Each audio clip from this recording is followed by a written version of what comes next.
Muchas bendiciones para su vida, para su familia. Mi nombre es Alex Salperdomo, soy pastor de la Convención Bautista Libre de Cuba. También tengo el privilegio de servir como decano del Seminario Teológico Los Ceros del Líbano en Pinar del Río. Y estoy casado, mi esposa se llama Heisis, tenemos una princesa de 3 años ya que se llama Aligester. Y quiero darle agradecimiento especialmente a la Liga Evangélica de Cuba, a su directiva, a todos estos hermanos que de una forma muy cordial nos han invitado a compartir esta conferencia, donde vamos a estar hablando sobre la familia, sobre los códigos necesarios que debemos tener en cuenta sobre todas estas legislaciones del Código de Familia. Así que les invitamos a que usted pueda analizar, pueda pensar, y muchas gracias le doy a todos esos hermanos que han estado orando por este tiempo, y que Dios siga bendiciendo la Liga Evangélica de Cuba y que siga bendiciendo a la familia cubana. Muchas gracias, bendiciones miles. Un saludo, familia cubana.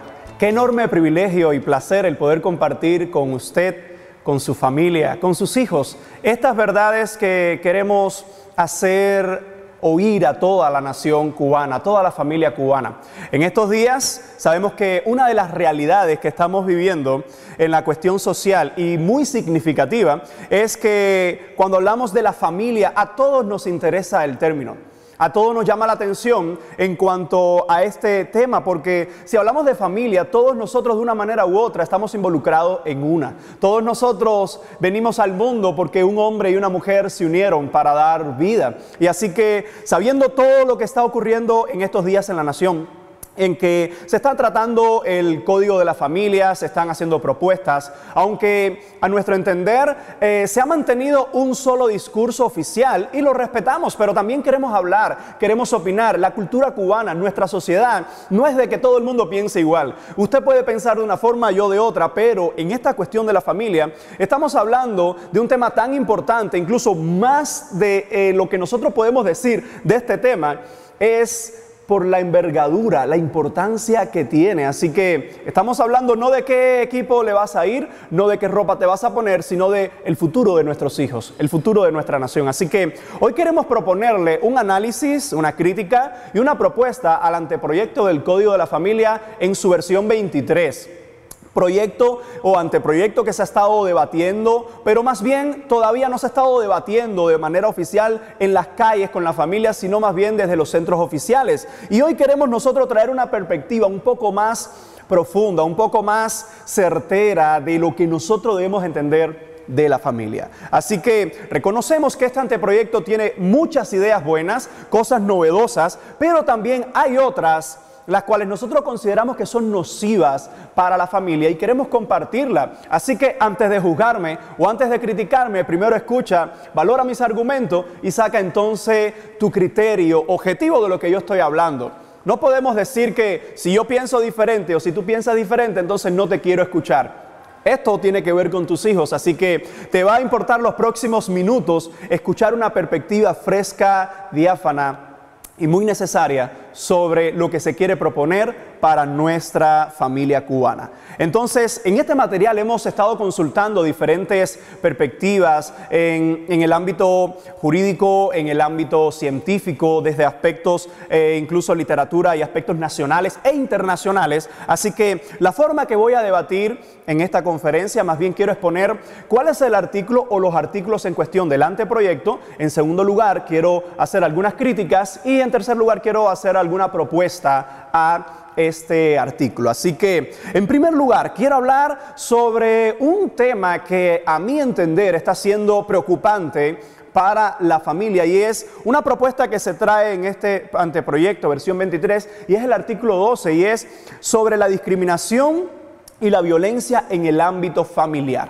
Fíjense cómo dice el artículo: alcance de la discriminación en el ámbito familiar. Toda acción o omisión que tenga por objeto o por resultado discriminar en el ámbito familiar por razones de sexo, género, orientación sexual, identidad de género, edad, origen étnico, color de la piel, creencia religiosa, discapacidad, origen nacional o territorial o cualquier otra condición o circunstancia personal que implique distinción lesiva o a la dignidad humana. Cuando nosotros hablamos de discriminación, está claro que nadie debe estar de acuerdo con la discriminación. El único problema es que ahora este marco de la discriminación familiar se introduce en lo que a mi entender es algo un poco conflictivo, porque está abriendo algunas puertas a futuros daños, y voy a aclarar rápidamente este punto. Incluso cuando leemos en el artículo 13, muy relacionado con este tema, en el alcance de la violencia familiar, dice en su segundo acápite que esta abarca la que se produce contra las mujeres y otras personas basadas en el género, contra niñas, niños y adolescentes, contra las personas adultas mayores y contra las personas en situación de discapacidad. Hasta aquí, esto es muy importante. Y una vez más, miren, los derechos humanos, los derechos internacionales, incluso nacionales, ya hablan de que nadie debe estar de acuerdo ni apoyar ni propagar la discriminación. ¿Por qué razón? Porque, en primer lugar, todos nosotros tenemos dignidad humana y yo no puedo discriminar a otra persona por preferencias que esa persona tenga, tanto políticas como pensamiento diferente al mío, como su sexo, color de piel. Eso está claro. El único problema aquí es que yo como padre estoy mirando algo que esto pudiera abrir una puerta, y no hablo porque se me ha ocurrido. No hablo porque yo creo, porque sí, no tengo ninguna base. La base a la que estoy viendo este problema, con lo que está ocurriendo en el mundo, que ya hay lugares donde a los padres le están quitando la patria potestad de sus hijos, le están quitando la guarda de sus hijos por discriminación familiar. Y no es porque el padre esté golpeando al hijo, no porque lo esté violentando, no porque lo esté denigrando, sino porque el padre quizás no está de acuerdo con la identidad o la orientación sexual que su niño quiera adoptar o está adoptando. Y eso es preocupante. Y voy a aclarar algunos términos. En primer lugar, el glosario de términos en el acápite de violencia familiar, cuando usted lee el anteproyecto, da una definición de violencia de género que resulta peligrosa, ya que se encuentra sesgada y prejuiciada por los postulados del enfoque de género, o como también se conoce, la ideología de género.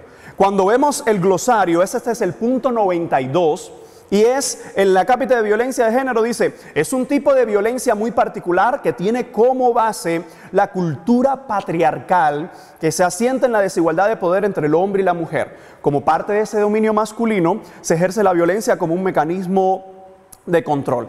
Da otras definiciones, pero algo muy importante, me voy a detener en la cultura patriarcal. He escuchado en este último tiempo que se habla mucho de que en Cuba hay patriarcado, que sí hay cultura patriarcal. Y esa es una de las falacias más grandes que nosotros estamos escuchando en estos tiempos. Y no voy a hablar del Oriente, no voy a hablar de culturas hoy donde sí hay una tendencia dominante del hombre sobre la mujer, que incluso la mujer o los hijos llegan a ser pertenencias del hombre. No estoy hablando de eso, incluso nosotros somos cubanos.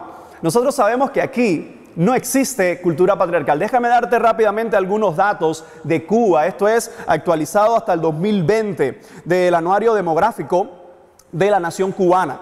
En primer lugar, hay patriarcado en Cuba. ¿Qué consiste el patriarcado? Según definiciones generales, como en la década del 70, Kate Millett, ella introduce esta idea de que el patriarcado es esa sociedad machista donde el hombre ejerce su autoridad sobre las personas de la familia, la esposa, los hijos, y es el hombre quien da simplemente la orientación de todo lo que hay que hacer, de todas las cosas que hay que someterse, y él es el jefe, el autoritario, el dueño de la familia. En pocas palabras, una cultura patriarcal en Cuba, seguro. Déjame darte algunos datos importantes. Desde el 2007 hasta el 2019, la esperanza de vida en las mujeres es el 80%, mientras que en los hombres es el 76%. Vemos un dato natural y quizás me dices: bueno, Alex, ¿y cómo esto hace una referencia a la cultura patriarcal? Déjame seguir. Primero, entendemos que los hombres viven menos que las mujeres en Cuba, y las estadísticas lo demuestran. Desde el 2007 para acá, 80% las mujeres tienen expectativa de vida, y el 76%, o lo que sería 80 años unos y 76 años otros. En segundo, en el Parlamento cubano se agrupa a 605 diputados. De esos 605 diputados que referencian de todos los estratos de la sociedad, o de la mayoría de los estratos de la sociedad, el 53.2% es presencia femenina. ¿Hay cultura patriarcal en el máximo representante de la autoridad en la nación cubana? No, incluso hay un poco más de mujeres, 53.2% que hombres. Esto ubica a Cuba como el segundo parlamento en el planeta, con presencia femenina solo superado por Ruanda, que tiene un 61.3%. Esto sí, noticias o estas estadísticas usted las puede encontrar en sitios de Mesa Redonda, Cuba Debate, oficiales, ahí estarán. Datos del Ministerio de Educación, dice que el Ministerio de Educación Superior indica que en el año 2010 estaba matriculado 156.3 mujeres por cada 100 hombres. Además, el 62.8% de los graduados viste faldas, dice este comunicado. En la fuerza laboral activa son el 47.3%. Esto es de la fuente Prensa Latina en Radio Habana, Cuba, datos del 2018. Así que cuando nosotros hablamos, las mujeres en Cuba, ¿son pisoteadas las mujeres en Cuba? ¿Los niños en Cuba son pisoteados? ¿Acaso nosotros tenemos hombres en Cuba? Y no estoy hablando porque exista una persona con este extremo de ser machista y todas estas cosas. No estoy hablando de que esa es la generalidad de Cuba. De hecho, ¿quieres saber un poco de las estadísticas de matrimonio y divorcio en Cuba? Rápidamente te leo el anuario demográfico del 2020. Del 2016 se casaron 61.903 personas. Se divorciaron 31.598 personas, es decir que el 51.04% de matrimonios se dividieron en Cuba. Así, en estas estadísticas del 2017, entre la cantidad que se casó y la cantidad que se divorció, subieron en el 2017 al 59.94% la tasa de divorcio. En el 2018 se bajó un poco, pero estuvo todavía por encima de la media, 52.42%. 2019 en el 54.70% y en el 2020 en el 62.42% la tasa de divorcio. ¿Qué es lo que dice esta estadística? ¿Hay patriarcado en Cuba? No, lo que necesitamos hombres en Cuba que asuman el liderazgo del hogar, que asuman el cuidado del hogar, cuando lo que tenemos en mayoría es hombres que están abandonando esposas, hombres que no quieren casarse, hombres que abandonan hijos, familias que se destruyen, más del 50%. De hecho, en los últimos 5 años en Cuba, las estadísticas de divorcio se encuentran en el 56.10%. ¿A dónde quiero llegar con todo esto? Que en Cuba no es el patriarcado el que está destruyendo la familia. Que en Cuba no es el patriarcado el que está influenciando la discriminación familiar. Hay otros factores y otros sectores que deben ser estudiados y analizados, pero no es una cultura patriarcal lo que está destruyendo la vida de nuestra sociedad. Por lo menos en Cuba ese dato no aplica. Así que miren, la discriminación, como les decía, es algo detestable para la humanidad. El problema de este artículo o estos artículos propuestos sobre la discriminación familiar es que puede darse como una puerta de conflicto entre la relación de padres e hijos. ¿Qué quiero decirte con esto? Mira lo que dice la Convención sobre los Derechos del Niño, artículo 14, en el punto 2. Los Estados partes respetarán los derechos y deberes de los padres y, en su caso, de los representantes legales, de guiar al niño en el ejercicio de su derecho de modo conforme a la evolución de sus facultades. ¿Qué nos está diciendo este derecho legal? Nos está diciendo que los Estados partes tienen que respetar nuestros derechos y deberes como padres.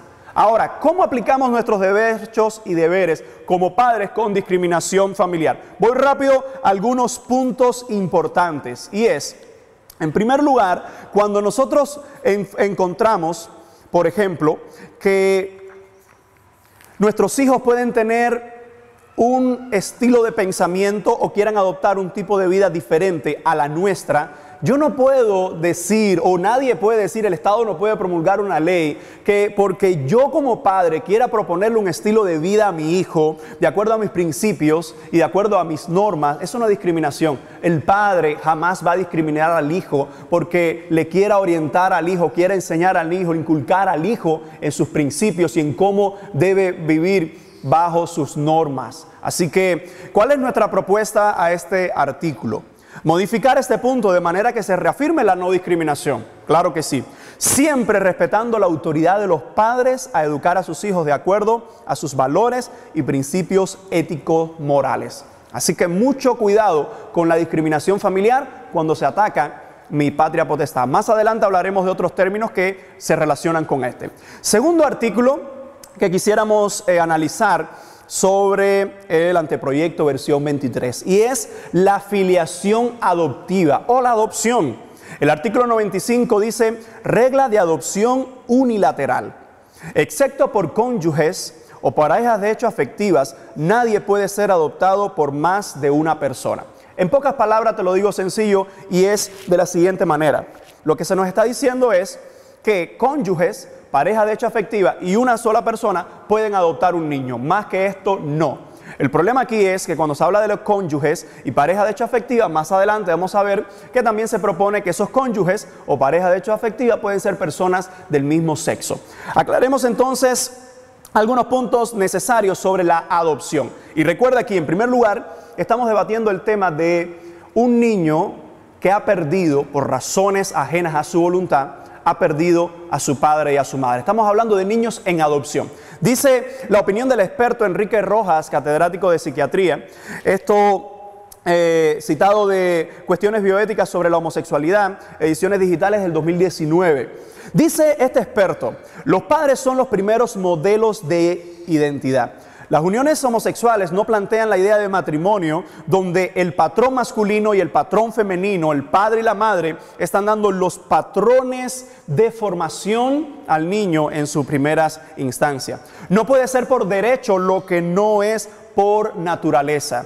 Pueden unirse, pero esa relación es pareja de hecho y nada más. Los psicólogos y los psiquiatras mantienen que la educación en los primeros años de la vida descansa sobre los procesos de imitación, ya que el niño calca la conducta de sus padres. Así que, como dice este experto y añade más adelante, que en las parejas homosexuales el niño va a carecer del troquelado femenino y masculino. Recuerden, aquí no estamos hablando de la capacidad de amor o de cuidado que puedan dar una pareja del mismo sexo o incluso una sola persona a un niño. Aquí se está hablando que es el niño el que tiene que ser tenido en consideración y su interés superior debe regir todas las normas. ¿Sabe por qué? Como dijo un juez recientemente de Kentucky, Estados Unidos, él planteaba: no existe el derecho a adoptar, lo que existe es el derecho al ser adoptado. Quiero darte una información más y es en el artículo titulado Homosexualidad y Adopción, importancia de la adquisición de una identidad sólida.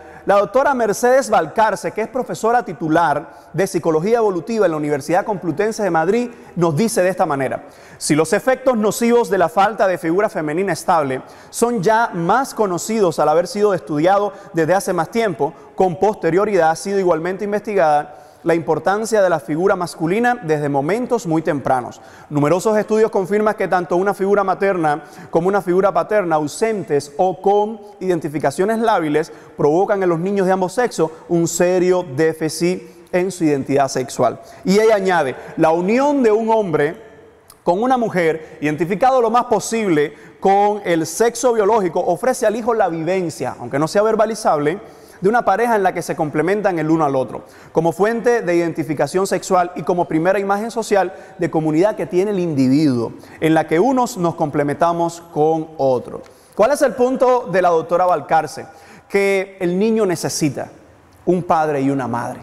Un solo hombre en la adopción no puede dar eso, una sola mujer en la adopción no puede dar eso, dos personas del mismo sexo tampoco pueden dar lo que el niño necesita, que los mismos psicólogos aportan. Según varios tratados internacionales sobre los derechos del niño, se plantea el interés superior del niño como premisa fundamental. Por ejemplo, Convención sobre los Derechos del Niño, en el artículo 3, párrafo 1, dice: en todas las medidas concernientes a los niños que tomen las instituciones públicas o privadas de bienestar social, los tribunales, las autoridades administrativas o los órganos legislativos, una consideración primordial a que se atenderá será el interés superior del niño. Y en el mismo artículo 18 de esta convención dice: incumbirá a los padres o en su caso a los representantes legales la responsabilidad primordial de la crianza y del desarrollo del niño. Su preocupación fundamental será el interés superior del niño. Y si hablamos del interés superior del niño, ¿quién define el interés superior del niño. Más adelante quiero darte una definición que han colado o que han puesto en este anteproyecto y que es digno de análisis. Pero según todos los tratados internacionales, el interés superior del niño es darle al niño lo que es mejor para él de acuerdo a los derechos intrínsecos e inalienables que tiene todo niño. El único problema con esto es que por medio de la adopción de parejas del mismo sexo o incluso de una sola persona, lo que se está poniendo en énfasis es el derecho a esas personas de suplir una necesidad y no el derecho que tiene el niño de que se le devuelva mediante la adopción lo que el niño perdió, un padre y una madre. Así que recuerden que aquí no estamos juzgando lo que nosotros como cubanos sabemos, que muchos de nuestros niños en Cuba están creciendo con un abuelo, con una abuela, con una sola persona, o están incluso creciendo con 2 hombres o 2 mujeres. Pero no se está juzgando esa capacidad que puedan tener esas personas de dar amor. Aquí se está hablando de niños que están en lugares de adopción, en espera de adopción, para que por medio de las leyes se le dé su derecho. ¿Y ese derecho cuál debe ser? Ese derecho debe ser que su interés superior es que el niño que perdió. El niño no perdió 2 padres, el niño no perdió 2 madres, el niño no perdió una persona, el niño perdió papá y mamá. Así que eso es lo que se debe tener en cuenta. De hecho, cuando se hace lo contrario, prevalece el derecho de los adoptantes sobre los derechos del niño. Y el niño, sencillamente y con estas palabras, pasa a ser un objeto. Si el niño está para satisfacer los deseos o la capacidad de amor que tenga alguna persona o una pareja del mismo sexo y está en ese punto el niño siendo juzgado, que la gente dice, vamos a darle a esta familia un niño. No, es vamos a darle a este niño una familia, un padre y una madre. ¿Ok? Entonces, en el caso de los efectos de la adopción homoparental sobre los niños, los estudios clínicos realizados hasta la fecha, noruegos y suecos, especialmente, resultan muchas veces contradictorios, escasos o con poco rigor científico. Se ha hecho notar, por ejemplo, que muchos de los estudios sobre los efectos de la adopción homoparental adolecen frecuentemente de sesgos metodológicos como son el sesgo de selección. Cuando usted busca todo este punto, se va a dar cuenta de este dato. Una revisión crítica de estudios clínicos durante un periodo de 10 años señala decisivamente que si bien algunos investigadores han tendido a concluir que no existe ninguna diferencia en términos de los resultados del niño en función de la orientación sexual de los padres, tales conclusiones parecen prematuras a la luz de datos más recientes en algunos estudios en los cuales se han observado resultados diferentes. Numerosas limitaciones metodológicas han sido identificadas, lo que hace muy difícil realizar una evaluación precisa del efecto de la orientación sexual de los padres en las familias adoptivas. El niño adoptado sencillamente debe corresponder a lo que el niño perdió. Recuerden, aquí estamos hablando y estamos argumentando que ese niño necesita un padre y una madre.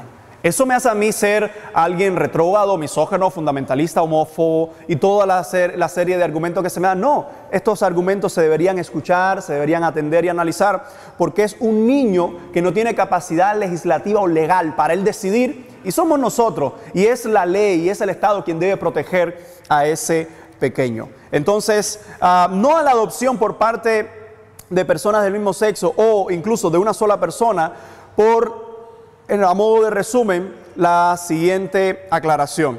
Debemos tener en cuenta que no estamos juzgando la capacidad de cuidado y amor que puede dar una sola persona o 2 personas del mismo sexo, pues la realidad lo ha demostrado que incluso niños crecen con un padre o una madre, pero no estamos poniendo en tela de juicio, en objeto de análisis, estas personas. Lo que estamos tratando de salvaguardar, de proteger, es el derecho del niño, devolverle un padre y una madre. ¿Cuál entonces es nuestra propuesta a este acápite? Eliminar estos artículos que no responden al derecho del niño de ser adoptado por un hombre y una mujer. La adopción debe mantener como principio rector el derecho del adoptado por encima de todo, devolviendo al niño mediante la adopción lo que perdió, un padre y una madre. Un hombre, una mujer, 2 hombres, 2 mujeres, no es lo que el niño perdió. Un padre y una madre, sí. Así que esa es nuestra propuesta sobre este acápite. Déjenme hablar entonces en el siguiente punto sobre otro tema que es digno de analizar, y es la filiación asistida. Artículo 116 dice de esta manera: principios que rigen la determinación de la filiación asistida. Se da ahí toda una serie de especificidades. Después da el artículo 117, en el título constitutivo se habla de las personas llamadas comitente. Después el artículo 124, y aquí quiero hacer un énfasis. Dice así el artículo 124: filiación asistida de personas nacidas después del fallecimiento del cónyuge o de la pareja de hecho afectiva. Te lo voy a tratar de hacer lo más sencillo posible. La idea aquí es que si yo como padre en vida doné mi semen y se ha guardado en un banco de esperma, y yo por alguna causa de la vida, por enfermedad o accidente, muero, mi esposa, en el plazo de unos 365 días y una fecha específica, ella puede pedir que ser inseminada con mi semen, aun cuando yo esté muerto. Entonces eso es lo que se conoce como inseminación post-mortem, o también se ha hablado de los hijos de ultratumba, de esta manera. Miren, la vida es sagrada y su proceso de formación también lo es. La reproducción asistida pudiera ser aceptada bajo los términos del matrimonio entre un hombre y una mujer, donde serían incluso los espermatozoides del esposo los puestos en la vagina, el cervix, el útero o en las trompas de falopio de la esposa. Solo en este caso entendemos que la técnica aplicada o inseminación artificial está en función de ayudar al matrimonio en la procreación. Ahora, la pérdida de un padre es extremadamente dolorosa. Quizás algunos de nosotros pasamos por la pérdida de uno de nuestros padres. Quizás usted nos está mirando y quizás usted perdió a su padre, o conoce a alguien que haya perdido a su padre. Eso es algo que, humanamente hablando, es tan doloroso para nuestras vidas y no tenemos nada que podamos hacer. ¿Sabe lo que se está proponiendo con este artículo?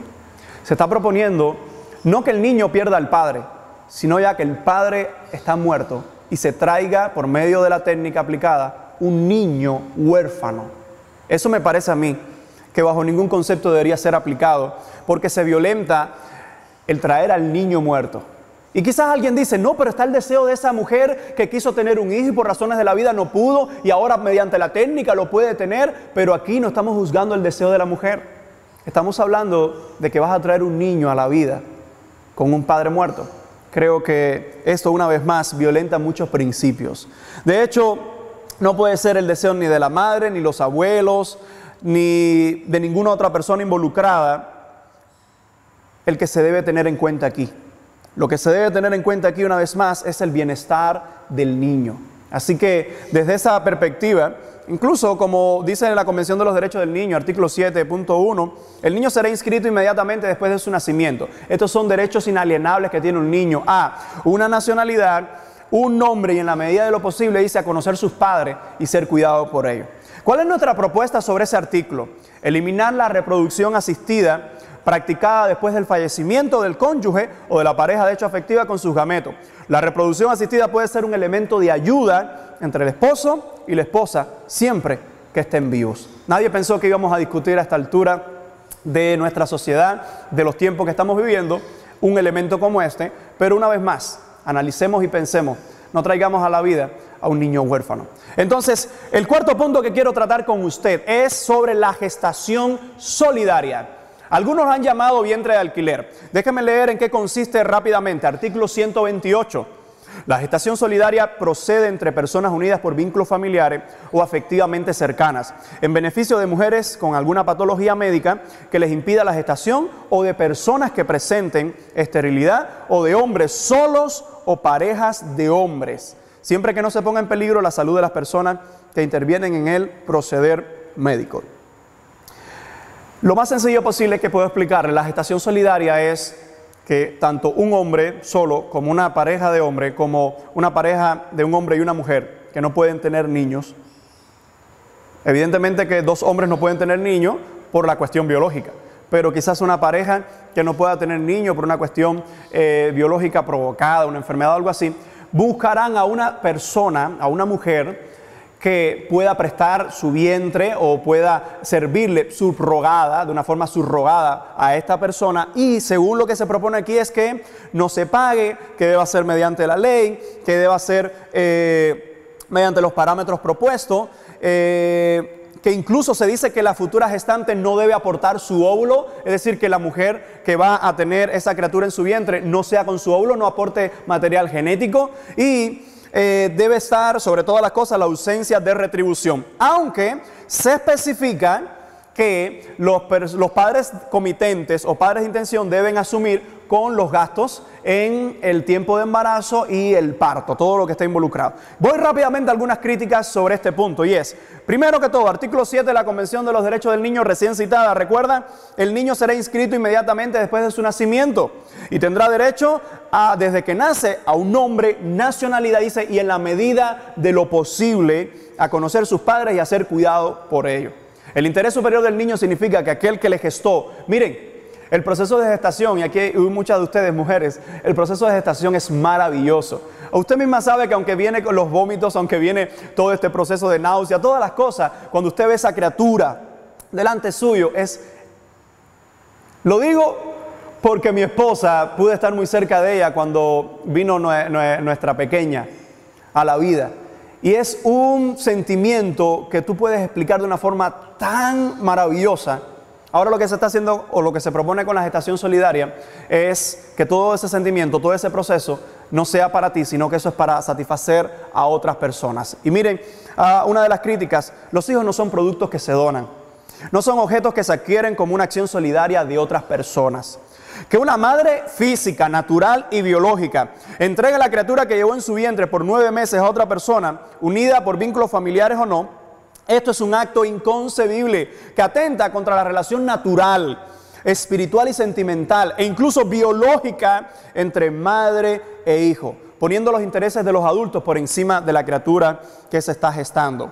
De hecho, está demostrado científicamente que hay niveles de hormonas llamados feromonas en el proceso de la gestación, donde esto provoca ese sentimiento, esa pasión que tiene la madre por la criatura. Y esto no es una idea filosófica, esto es lo que la ciencia incluso ha demostrado. Incluso se conoce como el microquimerismo fetal. Es un proceso donde las células de la madre, células cerebrales, células de todo su organismo son transmitidas al niño y las del niño transmitida a la madre, como hay estudios holandeses que han demostrado esto y se ha visto en la comunidad científica, aun cuando la madre no aporta material genético y el óvulo es una donación, aún así todo el cuerpo de la madre se involucra con el cuerpo de la criatura. Esto es por no decir que en algún momento, en alguna etapa, en algunos países ya esto ocurre, que la madre tiene que firmar su renuncia al derecho de maternidad.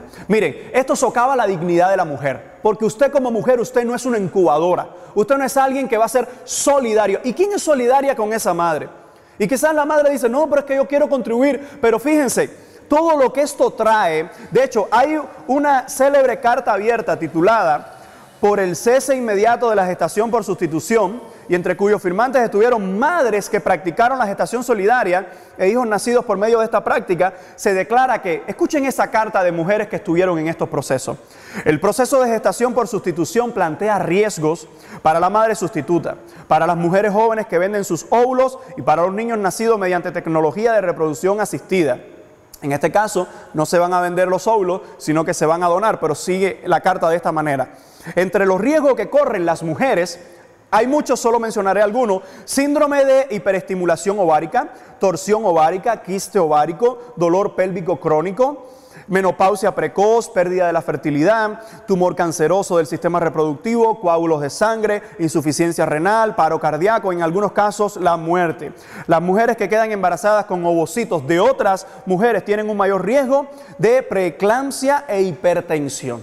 Y en el niño, ¿qué ha provocado este tipo de gestación? Dice, los niños que nacen con técnicas de procreación asistida médicamente, que se utilizan generalmente en la gestación por sustitución, también presentan riesgo de patologías que incluyen parto prematuro, muerte al nacer, bajo peso al nacer, malformaciones fetales e hipertensión arterial. La subrogación rompe el vínculo materno natural que se establece durante el embarazo, un vínculo que los profesionales médicos fomentan y buscan fortalecer continuamente.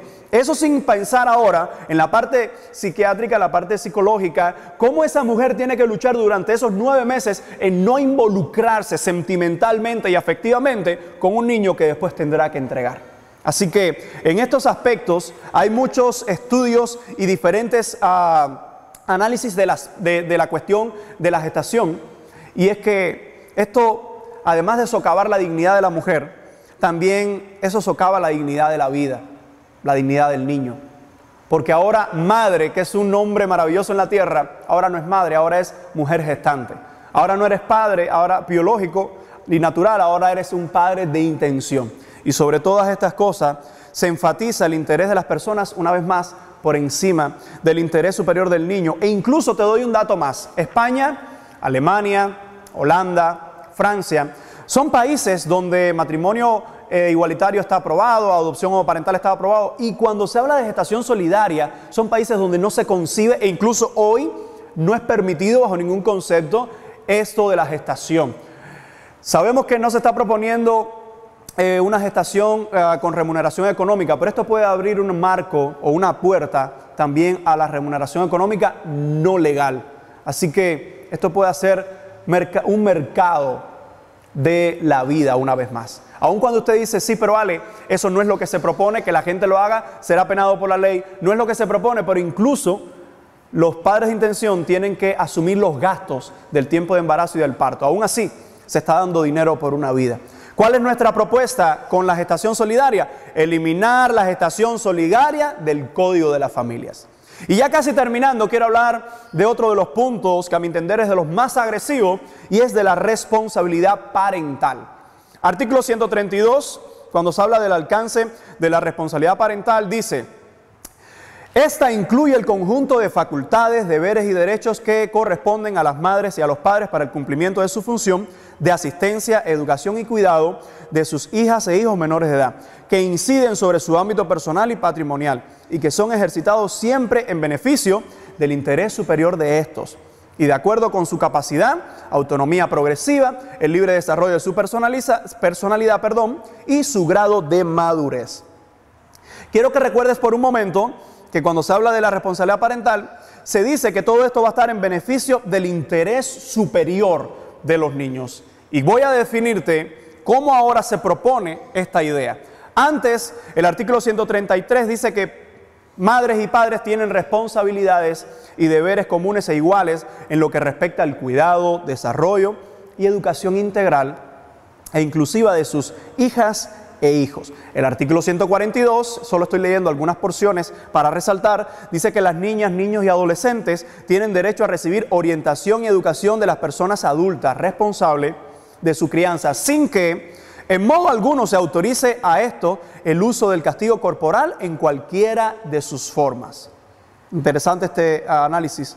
Y el 145 dice que de los deberes de las hijas y los hijos menores de edad, dice respetar a madres y padres y demás ascendientes. Hay un dato interesante aquí.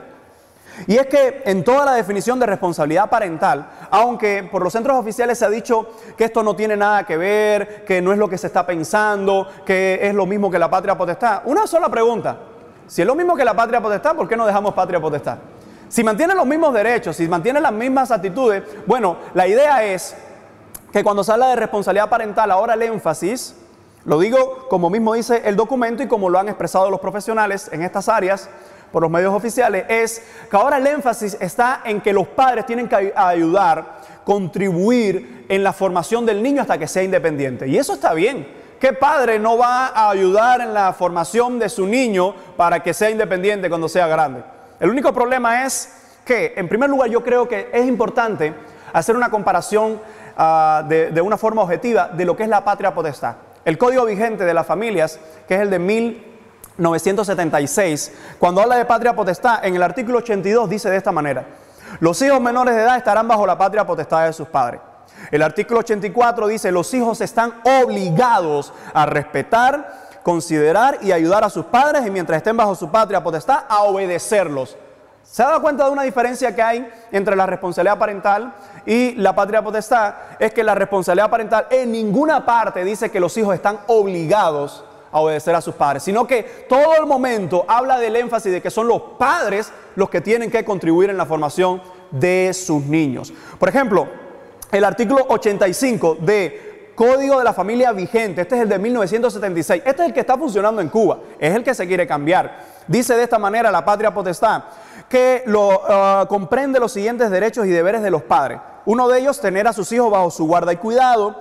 Otro es atender la educación de sus hijos, inculcarle el amor al estudio, dirigir la formación de sus hijos por la vida social. Da una serie de elementos excelentes sobre la definición de que los padres deben proteger a sus hijos, cuidar a sus hijos, pero hay una obligación de los hijos de obedecer y respetar a los padres. Esa obligación ha sido quitada y no estoy hablando de una superstición o de algo que estoy viendo fantasmas, simplemente, ¿por qué se quiere hacer este cambio?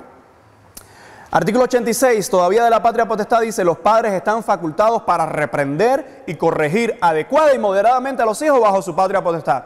Siempre los padres pudieron dar su nalgada y pudieron dar su corrección a sus hijos. Ahora, en la responsabilidad parental, no se puede dar en ninguna forma el castigo corporal. Es importante notar que el uso del término responsabilidad parental es el resultado de intentar cambiar el verdadero concepto de la patria potestad. Interesantemente, en la mesa redonda en Hacemos Cuba, en varios programas oficiales, se ha manejado el término recientemente, que cuando se habla de patria potestad, lo he escuchado ya en 2 ocasiones, que patria potestad era del Código Romano y que era incluso una ley que tenían los padres del derecho de sus hijos, que podían venderlos o no. Y yo digo, pero ¿y para qué ahora me dan ese dato histórico para decirme que la patria potestad ya no funciona? Para decirme que ahora se dieron cuenta que la patria potestad es que el padre quiere vender al hijo. Eso no es aplicable a Cuba. Entonces me están presentando que la responsabilidad parental es lo mejor y el único argumento sostenible para decirme que no se debe tener ahora la patria potestad es que fue malo en sus inicios. Creo que una vez más hay sesgos y hay intenciones que pueden ser dañinas. Te voy a poner esto como hablamos nosotros a lo cubano. Te lo voy a decir de esta manera. Imagina que tu niño todavía no es mayor de edad, por supuesto, y que tu niño está pasando por un proceso de disforia de género. Según el DSM-5, cuando se habla de disforia de género, el manual estadístico de trastornos mentales, cuando se habla de disforia de género, es ese proceso porque el niño varón, por ejemplo, se siente mal con su sexo y él se siente del sexo opuesto. El Colegio Americano de Pediatras da las estadísticas de cada 100 niños varones que pasan por la disforia de género y entran en la etapa de la pubertad. Si no son influenciados, atacados con estimular a que continúe por ese camino de la disforia de género, 88 de esos niños, el 88%, pasarán normalmente la pubertad. Perdón, el 98%. Y las niñas, el 88%, pasarán la etapa de la pubertad y continuarán con su sexo biológico.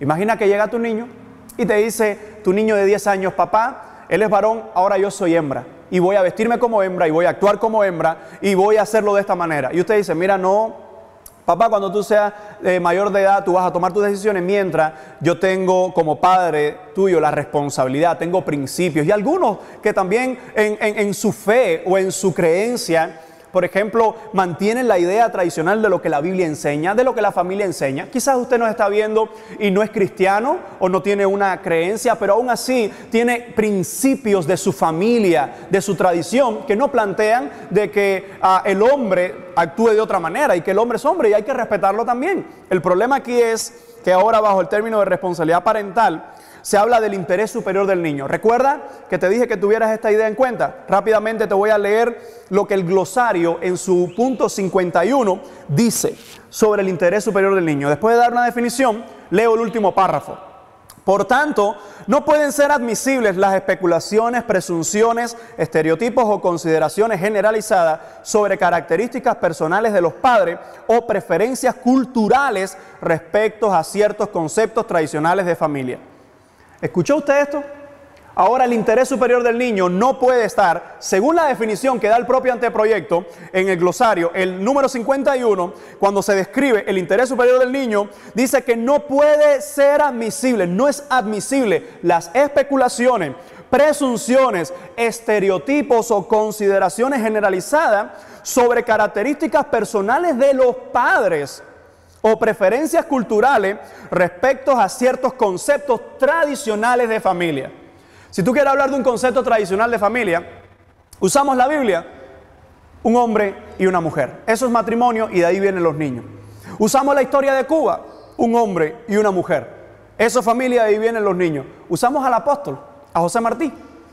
En la introducción, en su libro La Edad de Oro, él, cuando habla a los niños que van a leer La Edad de Oro de Latinoamérica, él dice que todo niño es noblemente concebida la idea de que el niño nace para caballero y la niña nace para madre. ¿Acaso eso es un concepto tradicional de familia? Bueno, el mismo apóstol lo planteaba.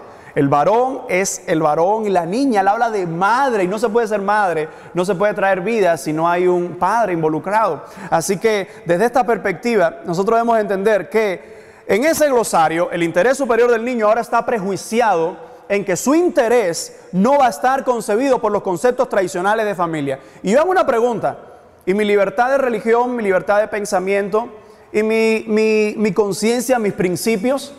Ahora entonces el código de familia me va a limitar la educación que yo le voy a dar a mi hijo, como es mi responsabilidad parental de que él crezca. ¿Es mi responsabilidad parental? No, es mi patria potestad de que él crezca, cuidarlo, protegerlo, no denigrarlo, no violentarlo, pero sí corregirlo y llevarlo por la vida y los aspectos éticos morales que han marcado mi historia, que marcan mi familia. Así que en cuanto a esto, creo que es nocivo. Creo que incluso puede considerarse una falta de respeto a mí como padre, que ahora se me dé un interés superior del niño donde no se tenga en cuenta mi concepto tradicional de familia, que nunca ha hecho daño a nadie. Así que, un ejemplo más, cuando el niño tenga una opinión diferente a la del padre, ¿quién va a interpretar? ¿Quién va a decidir si se está cumpliendo con el interés superior del niño? Siempre tiene que ser los padres. Sé que esto sonará duro, pero el Estado no parió mis hijos. Mis hijos son un regalo, son un don maravilloso que se me ha dado, como los que tú tienes, y es nuestra responsabilidad cuidarlos, protegerlos y educarlos. El Estado no puede interferir en mis conceptos ético-morales. Yo no estoy diciendo que yo le voy a enseñar a mi hijo delincuencia. Ya claro que los parámetros, las leyes dicen que incluso eso me puede hacer perder mi patria potestad. Estoy hablando de que le voy a enseñar hasta los 18 años cómo son mis principios. Y en base a eso, eso debe ser más que respetado. Si después usted lee ya como una tarea el glosario del 81, responsabilidad parental, el glosario en el 19, autonomía progresiva, se va a dar cuenta una vez más que todos estos términos están prejuiciados a que sea el interés superior del niño, pero ya el interés superior del niño no tendrá en constancia la autoridad del padre en lo que el padre tiene como concepto de familia. Así que, en resumen, ¿qué implicaciones tiene este cambio de conceptos? Bueno, se le va a permitir a los niños y adolescentes, sin tomar en cuenta a sus padres, que se le enseña en las escuelas contenidos bajo el enfoque de género, totalmente anticientífico, pues niega realidades biológicas de la especie humana y viola el carácter imparcial y no sesgado de la enseñanza. Hay muchos elementos donde más que proteger a la familia puede ser un elemento discordante en que ahora se le quite la autoridad que tiene el padre sobre su hijo. Puede permitirse incluso que un adolescente menor de edad, bajo el pretexto de decidir sobre su salud, practique un aborto sin la autorización de sus representantes legales. También puede ser que bajo la responsabilidad parental usted no puede corregir a su hijo ni siquiera moderadamente, pues el anteproyecto incluso lo prohíbe. Incluso, hoy no está, pero muchos están trabajando para que llegue a Cuba las clínicas de cambio de sexo. Que su hijo diga que quiere hacerse un cambio, eso está ocurriendo en ya alrededor de 30 países. Esto no es algo que me estoy inventando. Esto ya está ocurriendo y sus padres se han puesto en contra de eso y aún así, en algunos de estos lugares han quitado la responsabilidad de los padres o la patria potestad para que los niños decidan entonces cómo ellos quieren vivir o cómo ellos quieren proyectarse en la vida antes de ser mayores de edad. ¿Cuál es nuestra propuesta sobre este término de la responsabilidad parental? Eliminar el concepto de responsabilidad parental y mantener el concepto y el término de patria potestad del actual Código de la Familia de la República de Cuba, la ley número 289, Código de Familia de 1975. Y antes de terminar, quiero hablar de un último artículo, y es el artículo 197, que habla del matrimonio. Dice así: el matrimonio es la unión voluntariamente concertada de dos personas con actitud legal para ello, a fin de hacer vida en común, sobre la base del afecto, el amor y el respeto mutuo. El único problema aquí es que dice que el matrimonio es la unión voluntariamente concertada de dos personas. Cuando se habla de dos personas, evidentemente no se está especificando que sea hombre y mujer, sino pueden ser dos hombres o dos mujeres. ¿Qué es lo que dice el actual Código de Familia de la República de Cuba? Es decir, el que se quiere cambiar del 1975, dice de esta manera: en el artículo 2, el matrimonio es la unión voluntariamente concertada de un hombre y una mujer. ¿Le suena esto? ¿Qué es lo que decía la Constitución de la República de Cuba de 1976? En el artículo 36, que el matrimonio es la unión voluntariamente concertada de un hombre y una mujer. ¿Le suena esto? Recuerda que en el 2018 se llevó a cabo consultas y programas de votación y referendo para que se trajera una nueva constitución, lo que es conocido como la Constitución del 2019. En aquel momento se trajo una propuesta que era el artículo 68, y en aquella propuesta decía: el matrimonio es la unión voluntariamente concertada entre dos personas. Exactamente lo mismo que se está proponiendo hoy en este anteproyecto del Código de Familia. Quiero citarte una noticia de Cuba Debate, posterior a la consulta popular del anteproyecto de la Constitución del 2018. Dice así: el artículo 68, el que decía que el matrimonio es entre dos personas, relacionado con la institución del matrimonio, recibió 192.408 opiniones, el 24.57% del total de la consulta, y fue mencionado en 88.066 reuniones, es decir, en el 66%.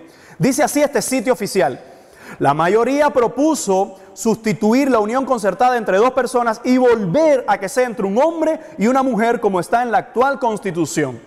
¿Cómo entonces quedó redactado después del plebiscito? ¿Cómo quedó redactado el artículo discutido del matrimonio en la actual Constitución de la República de Cuba, la del 2019? Quedó redactado de esta manera. Cuando buscas el artículo 82, te vas a encontrar esta frase: la ley determina la forma en que se constituye y sus efectos. Y en las disposiciones transitorias, la número 11ª va a decir: atendiendo a los resultados de la consulta popular realizada, la Asamblea Nacional del Poder Popular dispondrá, en el plazo de 2 años de vigencia de la Constitución, iniciar el proceso de consulta popular y referendo del proyecto de Código de Familia, en el que debe figurar la forma de constituir el matrimonio. Voy a tratar de resumirlo lo más sencillo posible. Nosotros tenemos una Constitución en Cuba, era en ese momento la de 1976, y tenemos un Código de Familia de 1975. Ambos decían que el matrimonio es entre un hombre y una mujer. En el 2018 se trae una propuesta para reformar la Constitución. La propuesta decía el matrimonio es entre dos personas. Las consultas, como los números que te cité, la mayoría propuso que se quedara como estaba: matrimonio entre un hombre y una mujer. ¿Cómo quedó entonces la Constitución del 2019? La ley determina cómo es el matrimonio. Y incluso te dice que te lo ponen de esa manera porque se atendió como dice la disposición 11ª, atendiendo a los resultados de la consulta popular. Mi pregunta es: si se atendió a los resultados de la consulta popular, lo que debía decir el artículo 82 en la Constitución del 2019 es que el matrimonio es entre dos personas, si se estaba tomando en cuenta el propósito de la voluntad del pueblo. Recientemente, en un programa titulado Hacemos Cuba, se manejó la idea de que esto era un mito, es decir, que la sociedad cubana estaba en contra del matrimonio igualitario. Es un mito. Y el argumento que se usó fue que el 86% de la nación cubana votó por la Constitución del 2019. El único problema ahí es que eso es una falacia argumentativa. ¿Qué significa esto? Para yo decir que es un mito que la mayoría propuso que se quedara el matrimonio entre un hombre y una mujer, para yo decir que eso es un mito, yo tengo que usar otros argumentos, desmontarlo desde la base. Bueno, Cuba Debate es quien cita eso. Y lo segundo, ¿cómo puede usarse que el 86% votó por la Constitución como argumento de que la mayoría estaba a favor, o que más bien no está en contra del matrimonio entre personas del mismo sexo? La respuesta es sencilla. La mayoría, o el 86%, votó por una Constitución que cuando se habla del matrimonio no dice nada. Simplemente que eso se va a debatir. Entonces eso no es un argumento para decir que es un mito que la mayoría del pueblo cubano quería y quiere matrimonio entre un hombre y una mujer. Recuerden, el matrimonio es un símbolo. El matrimonio, como la propia palabra lo dice, es la unión de un hombre y una mujer donde hay matriz y hay vida. Es un símbolo. Así que como símbolo debe ser respetado. Que dos personas del mismo sexo quieran unirse es su responsabilidad. Yo no lo aconsejo. Incluso yo les hablaría de un proyecto de familia. Pero yo no soy tampoco quien para hacerle una manifestación de odio a esas dos personas. Pero que las leyes implementen un decreto para aprobar eso, uno, va contra el propio término de matrimonio. Dos, va contra la propia voluntad del pueblo. Tres, cuando se habla de la homosexualidad es una orientación sexual. Y los gustos no se legislan, se legislan principios. Lo que se protege el matrimonio, ¿por qué el Estado protege el matrimonio? Porque es la unión básica donde se fomenta la vida. Usted está viendo este video porque usted salió de un hombre y una mujer, de la unión de un hombre y una mujer. Nosotros hoy estamos aquí porque quienes nos antecedieron cuidaron y protegieron la familia. Increíblemente en Grecia, porque se ha citado esto, en Grecia, siendo uno de los países de los imperios que promulgó todo el estilo de vida de hombres con hombres, mujeres con mujeres, nunca intentaron promulgar leyes sobre matrimonios de personas del mismo sexo, porque se entendía y se entiende y se manifiesta que el matrimonio es la unión de un hombre y una mujer. El Estado debe proteger la base de donde viene la vida. El matrimonio desde el término lo plantea, desde la biología lo plantea y desde la sociedad lo plantea. Así que la homosexualidad en Cuba no es perseguida. No se está quitando, como alguien ha dicho, no, porque a las personas heterosexuales le están quitando los derechos a los homosexuales. Si usted tiene ese estilo de vida, no es el matrimonio donde tiene que recurrir. Ya se propone la unión de hecho afectiva, se proponen otras ideas. Aunque un dato importante, para usted que está defendiendo mucho este punto, ¿sabe que las estadísticas demuestran en Holanda, Estados Unidos, que las personas que se casan del mismo sexo, donde los países donde se ha aprobado esto, no llegan ni al 3%?